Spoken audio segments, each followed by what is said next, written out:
It was supposed to be a quiet evening out. Harriet Wilson and her husband Neil had decided to treat themselves to dinner at their favorite restaurant, a small, cozy place where they'd shared countless special moments over the years. The restaurant was a refuge from the daily grind, a place where they could unwind, talk, and enjoy each other's company without a care in the world. But that night, everything changed. As Harriet and Neil walked into the restaurant, they were greeted with the familiar warmth of the staff and the comforting ambiance. They were shown to their usual table, nestled in a quiet corner by the window. Harriet smiled, feeling a sense of peace settle over her. This was their sanctuary, a place where nothing could touch them, or so she thought. As they settled in, Harriet noticed a couple sitting at a table across the room. The man had his back to them, but the woman was facing their direction, her face partially obscured by a menu. Something about the woman's posture and the way she glanced around the room made Harriet pause.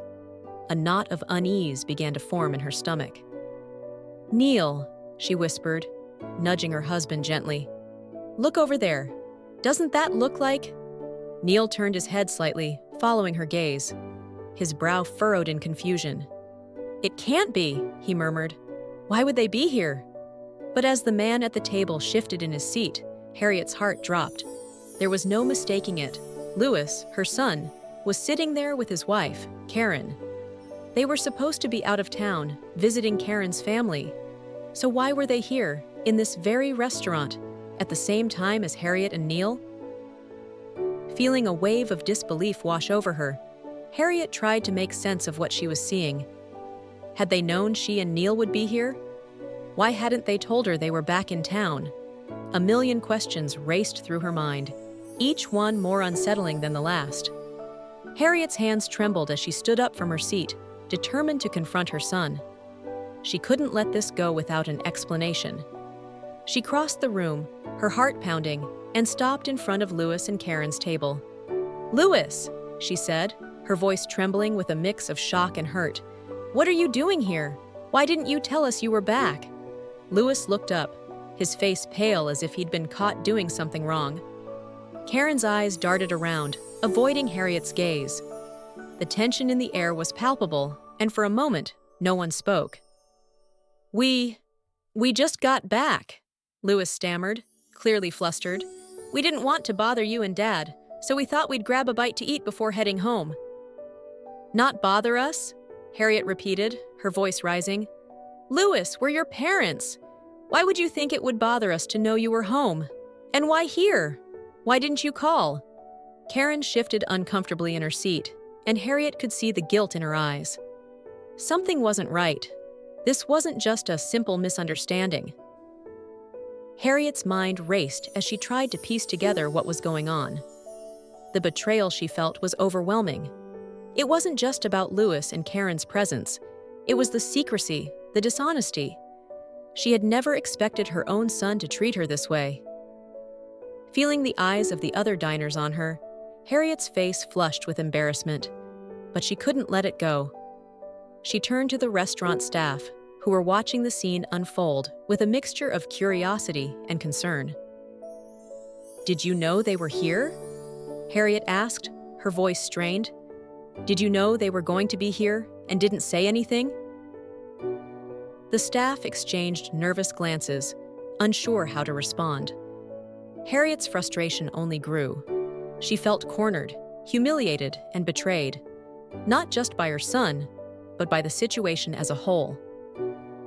Neil, who had followed her to the table, placed a calming hand on her shoulder. "Harriet, let's go home. We'll sort this out later." But Harriet wasn't ready to leave. The hurt and anger inside her were too much to contain. "I want to know why," she insisted, looking at Louis and Karen. "Why would you do this? Why would you hide this from us?" Louis looked down, avoiding her gaze, and Karen bit her lip, her eyes glistening with tears. But no answers came. The silence was deafening, and Harriet felt a wave of despair wash over her.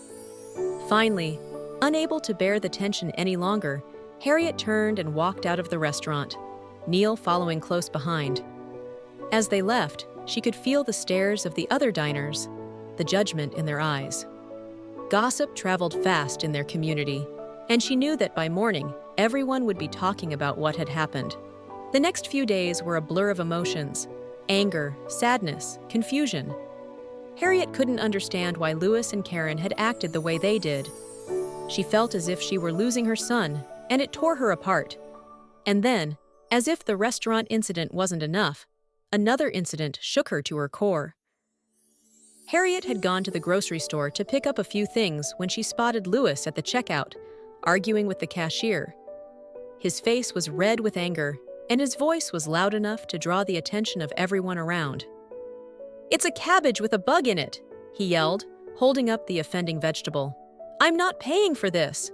The cashier tried to calm him down, but Louis was relentless.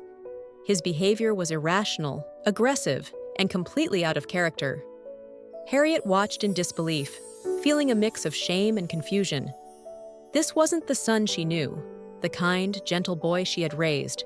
Something was terribly wrong, and she didn't know how to help him. As Harriet left the store that day, she couldn't shake the feeling that everything was falling apart.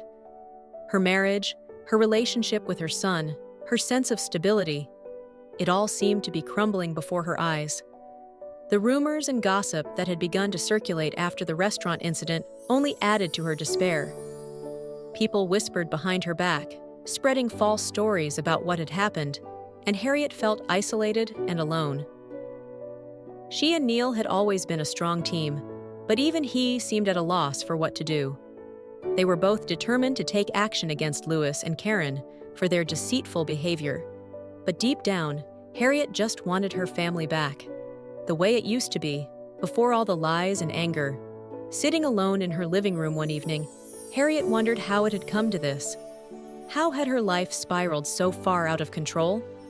And most importantly, how could she fix it? She didn't have the answers yet, but one thing was certain: she couldn't give up. She loved her son, despite everything, and she was determined to find a way to bring him back, to bring her family back together. But as she sat there, lost in thought, Harriet couldn't help but feel a deep, aching sadness. The road ahead was long and uncertain, and she wasn't sure she had the strength to walk it alone.